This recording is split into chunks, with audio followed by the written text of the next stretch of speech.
भगवान के सभी प्रिय भक्तों को मेरा प्यार भरा नमस्कार। साथियों, आज हम चर्चा कर रहे हैं विभीषण राम मिलन की, जिसका उल्लेख तुलसीदास जी ने रामचरितमानस के सुंदरकांड में किया है।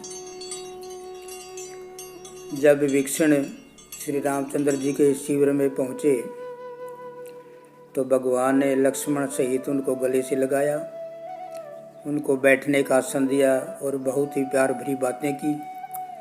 उनसे पूछा कि हे मित्र, बताओ तुम्हारा निवास राक्षसों की मंडली लंका में था, तो तुम्हारा निर्वाह कैसे हुआ।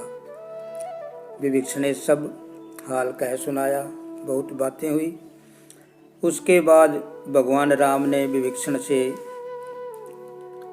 अपना स्वभाव बताना शुरू किया। कहते हैं, सुनो सखा निज कहूँ सुभाऊ, जाने भुसंडी शंभु गिर जाओ। कहते हैं, हे सखा, मैं अपना स्वभाव बताता हूँ कि कैसा है। मेरे स्वभाव को काकभूषुंडी जी जानते हैं, भगवान शिव जी जानते हैं, माता पार्वती जी जानते हैं। यहाँ एक बात सोचने जैसी है कि भगवान ने सिर्फ 3 ही नाम लिए। इसका अर्थ है कि बड़े बड़े ऋषि मुनि भी भगवान के स्वभाव को नहीं जानते।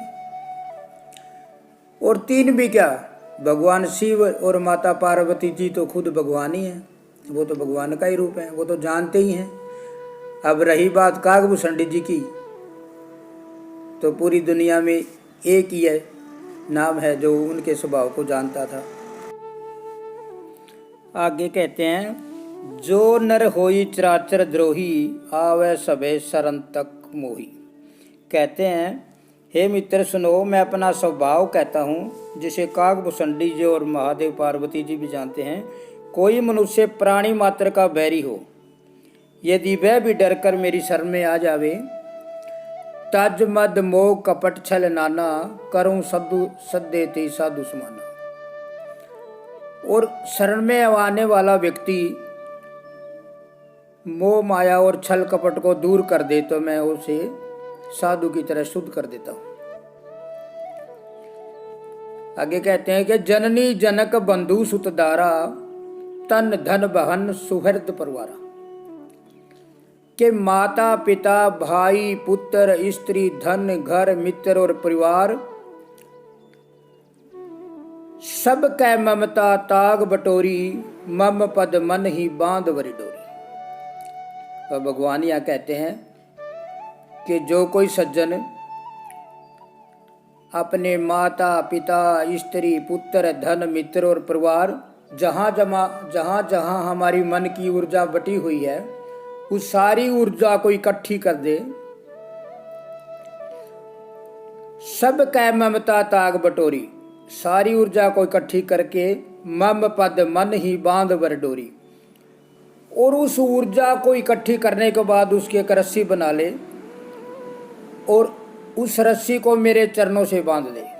कहने का भाव कि पूरी दुनिया से अपने ध्यान को हटाकर जिसका प्रेम मेरे चरणों में लगा रहता है, वो बहुत प्यारे होते हैं। अब ये जो इतना ध्यान लगाना है, इसको धार्मिक भाषा में कहते हैं समर्पण। समर्पण का अर्थ है जीवन में एक दिशा को चुने और भूल जाए बाकी सब दिशाओं को। चुन लिया पश्चिमी को तो पश्चिमी ही चलेंगे, अब पूर्व की ओर, उत्तर की ओर, अब दक्षिण की ओर। चाहे कितना भी आनंद दिखाई दे, कितना ही सुख दिखाई दे, कितना ही आकर्षण हो, अब हमें नहीं जाना है।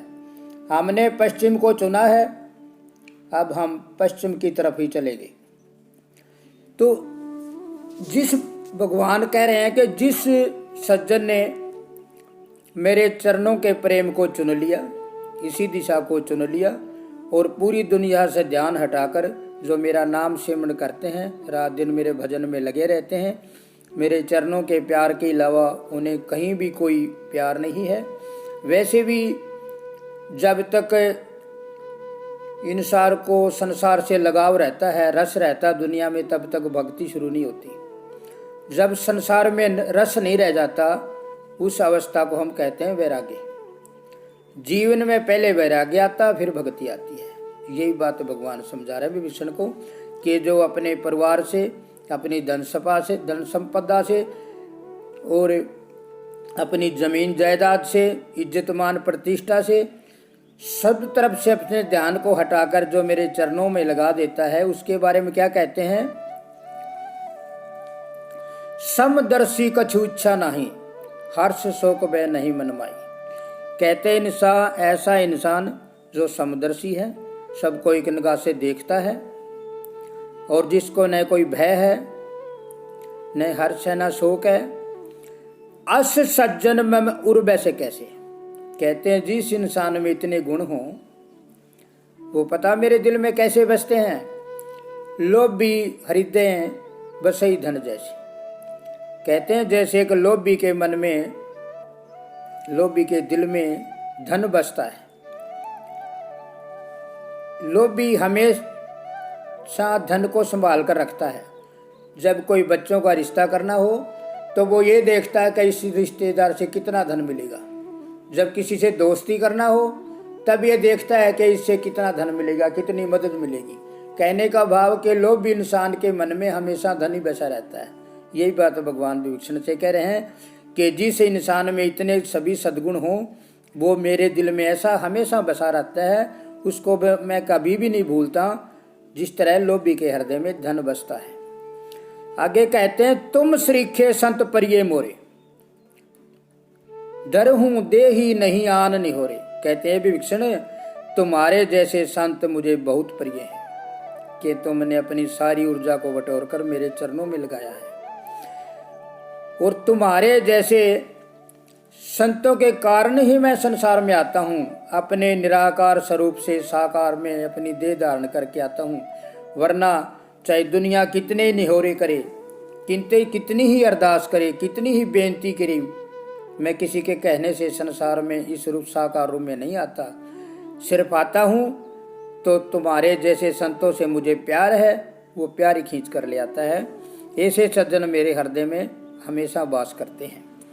आगे कहते हैं कि सगुण उपासक परहित निर्त नीति दृढ़ नेम, तेनर प्राण समान मम जिनके दवज पद परे।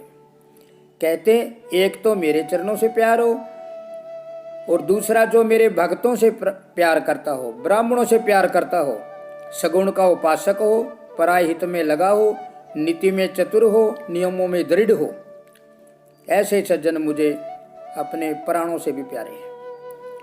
आगे कहते हैं सुनो लंकेश सकल गुण तोरे, ताते तुम अति प्रिय मोरे। कहते हैं विभीषण जितने भी मैंने गुण बताए हैं सभी तुम्हारे अंदर हैं, उपरोक्त सभी गुण तुम्हारे अंदर है, इसलिए तुम मुझे बहुत प्रिय हो। तुमसे मुझे कितना प्यारा मैं कह नहीं सकता, बहुत प्रिय हो। और तुम्हारे गुणों के कारण जैसे तुम मेरा ध्यान करते हो, मैं भी हमेशा तुम्हारा ध्यान करता हूँ। इस प्रकार भगवान ने अपने स्वभाव को प्रकट किया। तो आज हमने जाना कि जो संसार से अपने मन को विरक्त करके वैराग्य रूप धारण करके भगवान के चरणों में हमेशा लीन रहते हैं, उनको भगवान भी कितना प्यार करते हैं। ऐसे भगत की बागडोर भगवान अपने हाथ में ले लेते हैं, पूरे जीवन को फिर भगवान ही चलाते हैं। उनसे कोई गलती नहीं होने देते, उनके मन में कोई वासना नहीं उठने देते, उनके जीवन में कोई दुख नहीं आने देते, उनकी सभी समस्याओं का हल करते हैं, उनको सुख देते हैं, आनंद देते हैं, समृद्धि देते हैं।